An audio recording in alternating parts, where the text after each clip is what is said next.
Welcome to Luca is a Billionaire, where the only thing I invest in is your answers. You start by opening VS Code and locating the settings you will edit.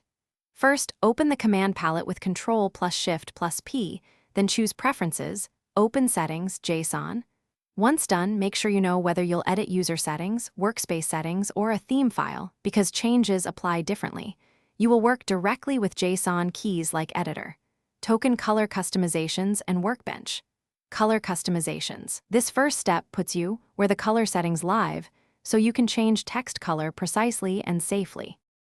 Now you edit the JSON to change colors. Under Editor, Token Color Customizations add scopes and colors. For example, use text mate rules with scope, comment, and a hex like #6A9955. Next, adjust Workbench. Color customizations to set editor, foreground, or editor cursor.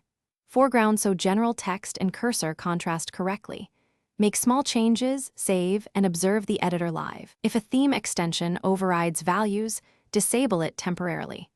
This middle step gives you granular control over both syntax and UI text coloring. Finish by saving and reloading VS Code. Use Developer, reload window to apply everything.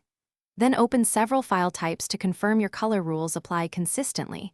Make sure contrast meets readability needs and tweak hex values until satisfied.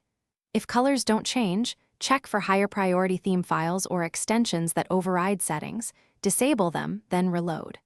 One key troubleshooting tip: if changes persistently fail, copy settings, JSON to a backup, reset theme settings, and reapply only your custom color blocks to isolate the conflict. Thanks for watching and please subscribe. It's the best investment you'll ever make.